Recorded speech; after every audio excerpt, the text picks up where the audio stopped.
Good day, Israelites. My name is Brother Greg Qualls. Welcome back to Talking with Israel. Jacob and Esau, twins, beginning on a level playing field, both struggling for attention, power, and wealth. One has succeeded in this world, and the other has seemingly failed. One twin are the so-called Jews of Israel, the Edomites. The other twin are the Hebrews. One of the longest continuous prophecies concerning Edom is written in the shortest book in the Old Testament, the book of Obadiah. Obadiah lays out the conflict between Jacob, and that's Israel, and Esau, that's Edom, its causes and its resolution, which will occur on the day of the Lord. In Obadiah 15 and 21, clear indicators of the end time appear. For the day of the Lord upon all the nations is near. As you have done, it shall be done to you. Your reprisal shall return upon your own head. Then saviors shall come to Mount Zion to judge the mountains of Esau, and the kingdom shall be the Lord's. That prophecy will begin to be fulfilled in the years prior to the day of the Lord, and ends as the millennial reign of Jesus Christ commences. But this sibling rivalry had begun to grow even before the babies were born. What Rebecca experienced with these two fetuses engaging in wrestling matches in her womb is probably beyond our comprehension. I mean, having an upset stomach or being somewhat queasy probably won't compare to what she was going through. She was going through an abnormal amount of jostling and grappling the unborn brothers were doing inside of her, and it grabbed her attention. Being a very wise woman, their mother went to inquire of the Lord. And the Lord said to her, 2 nations are in your womb. 2 peoples shall be separated from your body. 1 people shall be stronger than the other, and the older shall serve the younger. That's verses 22 through 23. God puts this in perspective for her. And these 2 little babies were the seeds of 2 great peoples who would become populous and powerful nations that would compete with each other for many generations to come. Notice that in his explanation, God predicted who would ultimately prove dominant, the younger, whom we know as Jacob or Israel. The Apostle Paul comments on this in Romans chapter 9, verses 10 through 13. He says, "And not only this, but when Rebekah also had conceived by one man, even by our father Isaac, for the children not yet being born, nor having done any good or evil, that the purpose of God according to election might stand, not of works, but of him who calls. It was said to her, the older shall serve the younger. As it is written, Jacob I have loved, but Esau I have hated." The apostle uses this situation to illustrate that God's choice, God's election, is based entirely on his grace and his foreknowledge, not on any kind of human merit.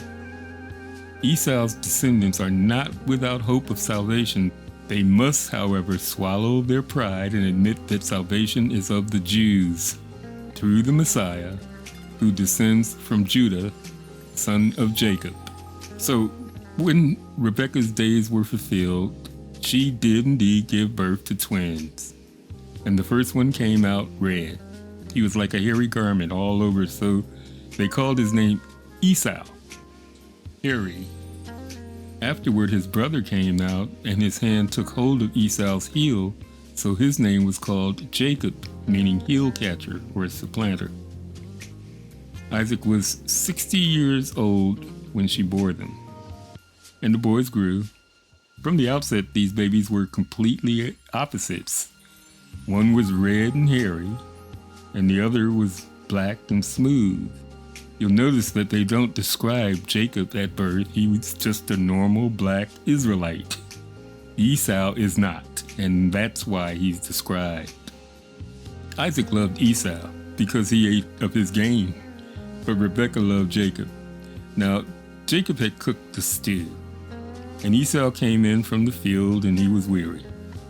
And Esau said to Jacob, "Please feed me with that same red stew, for I am weary." Therefore his name was called Edom. Esau, remember, means hairy. Edom means red. But Jacob said, "Sell me your birthright as of this day." And Esau said, "Look, I am about to die, so what is this birthright to me?" Then Jacob said, "Swear to me as of this day." So he swore to him and sold his birthright to Jacob. And Jacob gave Esau bread and stew of lentils and went his way. Thus Esau despised his birthright. Jacob didn't take his birthright. Esau wanted food more than he wanted his birthright. Now Jacob should have fed him. This is my belief. He should have fed him without bribery. But he didn't. And Esau swore to him, his birthright. Are you giving your birthright away? The right to be called brethren of Christ? Are you giving that short shrift? Are you willing to burn for what you want as opposed to what he wants? Esau showed that he had little grasp of the worth of the birthright. In fact, he valued his life far above his inheritance. The Bible's portrait of him suggests that his complete attention fell on whatever was before him at the time, and thus he took no thought of the future, whether of blessings or problems or consequences. I think we ought to pray on that, make sure that we are not focusing just on what is in front of us at the time. We should be thinking eternity. As possessor of the birthright, Jacob, with the help of his mother, tricks his father Isaac into passing down the blessing to him as well. When Esau heard the words of his father, he cried with an exceedingly great and bitter cry and said to his father, "Bless me also, O my father." But Isaac said, "Your brother came with deceit and has taken away your blessing." And Esau said, "Is he not rightly named Jacob? For he has supplanted me these 2 times. He took away my birthright, and now look, he's taking my blessing away from me." And he said, "Have you not reserved a blessing for me?" Then Isaac answered and said to Esau, "Indeed I have made him your master, and all his brethren I have given to him as servants. With grain and wine I have sustained him. What shall I do now for you, my son?" Hebrews 12:17 says that though Esau earnestly desired the blessing, he was rejected, for he did not have the strength of character to handle it for God's purposes. He had already shown that he despised his birthright, and God judged that he would eventually have shown the same scorn for the blessing. Esau is a classic example of a despiser of good. Check out 2 Timothy chapter 3, verse 3. In reality, the subsequent blessing that Esau receives from his father is tantamount to a curse. Then Isaac his father answered and said to him, "Behold, away from the fertility of the earth shall be your dwelling, and away from the dew of heaven from above. And by your sword you shall live, and your brother you shall serve. But it shall come about when you become restless, that you shall break his yoke from your neck." It is not a blessing, but a prophecy. More often than not, Jacob would be dominant until Esau would rebel in frustration and anger.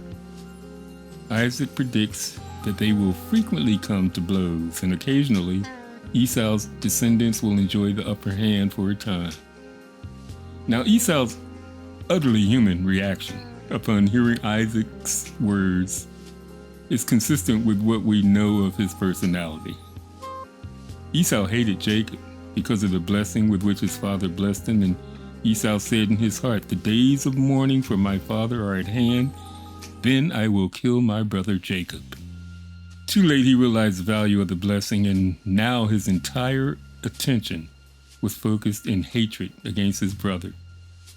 Hebrews describes his attitude toward Jacob as a root of bitterness, a profound and deep-set animosity that ultimately corrupts and defiles one who maintains it. Read the book of Hebrews.